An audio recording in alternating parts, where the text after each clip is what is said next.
I'm happy to say that the first part of Where Winds Meet's ambitious Hexi expansion is quite enjoyable as a whole. It makes changes to the base game's formula that click almost instantaneously, each of them being meaningful enough to make them stand out. However, that's not to say that there aren't areas that need improvement, but we are quite hopeful that the final build is going to iron them out for the most part. If you've not been paying attention to Everstone's wuxia-based action RPG since its release last year, or perhaps dropped off after spending a few dozen hours in it, you might find that now is a great time to dive back in. The Jade Gate Pass, the expansion's first major area, is going to keep you entertained for a while, and might even have you playing more of the base game if you found yourself moving on to other titles last year. But what makes it so compelling as a new addition to a game that was already quite large to begin with? How did it manage to grab my attention and hold it for the entirety of my time with it? Well, most of it anyway. What do I think about all of the new stuff that's been brought to the table and what the developers are calling the biggest expansion since the game's launch? Well, I'm here to give you answers to all of that and more, and help you decide if you're going to be tracing a path through the first region's expansive deserts in the hope of experiencing the Tang Dynasty, the period of time that the expansion takes you back to. So let's dive in. Let's start with the new map and what exploring it entails. The base game had this specific focus in cinematic presentation, thanks to its rich colors and great art style. And this continues in this expansion. The desert brings a sort of ethereal beauty to its sand dunes and expansive vistas. Crumbling ruins pepper the landscapes, acting as melancholic indicators of a once thriving land, whilst also doubling as landmarks for you as you explore it. And explore it you will, as there's quite a bit to do and discover among the sands that sweep across your feet, the winds gently guiding them along its path just as you resolutely take one of your own while trying not to get distracted.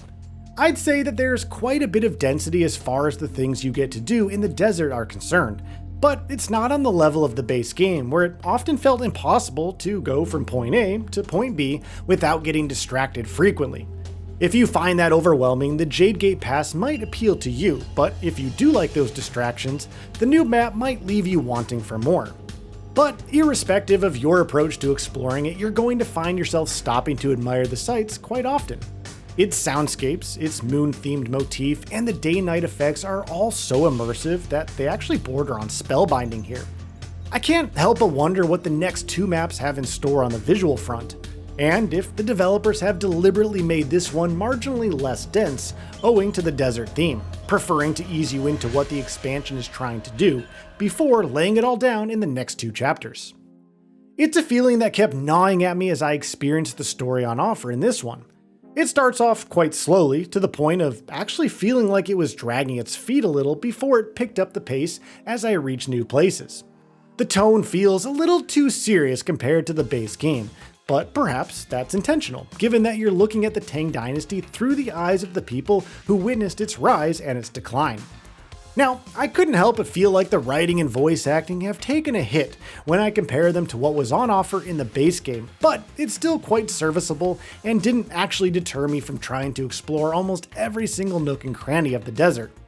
Thankfully, getting to those places was a whole lot of fun, thanks to the new traversal mechanics that the game has introduced. The Sand Chaser mechanic is the first new way to get around, and I found it to be a lot of fun here. It's a really cool way of just tearing across the vast sands of the Jade Gate Pass, while it controls very well, making me feel like my newfound speed didn't come at the cost of precision in my movements. There's also the new Cosmic Reversal mechanic that allows you to reverse time to repair pathways in ruin, or interact with specific items to create opportunities to reach new areas. I found it to be a decent way to introduce puzzles into the mix, and some of them were well designed and enough to have me reaching for my thinking cap as I stared at my screen trying to piece together a solution. You might find a few of them a tad bit repetitive, but I'd say it comes with the territory in an expansion that's as large as this one. Both Sand Chaser and Cosmic Reversal are great additions to the game, but I'd say that they don't necessarily make exploration smarter as much as I'd have liked them to. I found them to be decent mechanics instead of something that can drastically change the gameplay experience. However, they do make getting around the world a lot flashier, in a way that feels true to Where Winds Meet's wuxia-induced inspirations, allowing for some very stylish moves once you get the hang of using them in tandem. Of course, exploring such a vast swath of the desert is bound to come with a lot of danger in your path, and you're given 2 new martial arts to use. The Umbrella gets the new Spring Dreamscape style, and believe me when I tell you that it feels like poetry in motion. Your combos almost feel endless, limited only by how creatively you use all of the new moves at your disposal, in a blend of agility and crowd control that saw me through most of the expansion.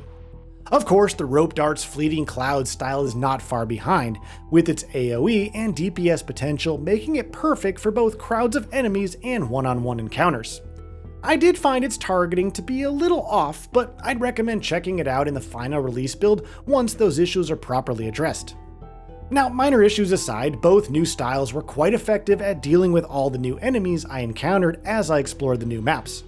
They come at you with varying approaches, each requiring that you take the time to familiarize yourself with any new moves that you unlock, while paying attention to their animations to figure out when you need to attack or when you need to defend.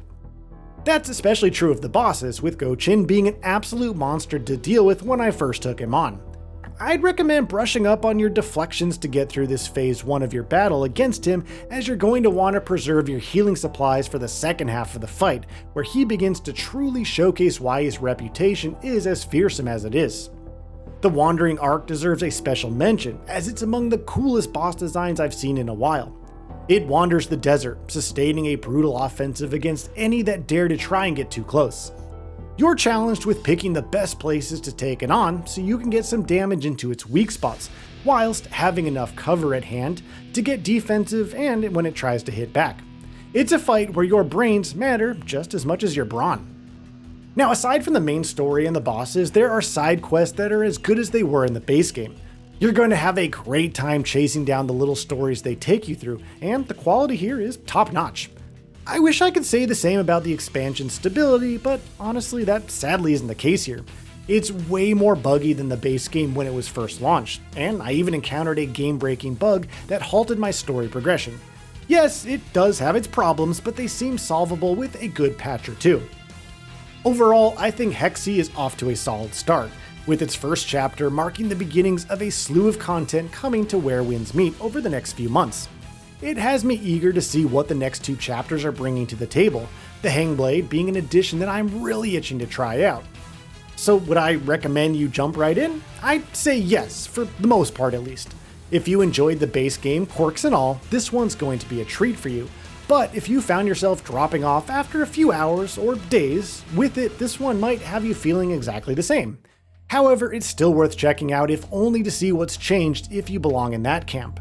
Hexi gets a lot of things right, and there are ones that matter to an entertaining gameplay loop. It's more Where Winds Meet with enough to set it apart from the base game to make it an engaging experience all on its own. So what are your thoughts on this? Go ahead and share them in the comments below. And if you like this video, please subscribe to the channel and enable all notifications by clicking the bell icon to get new video updates. We upload every day and would really appreciate your support. Thanks for watching.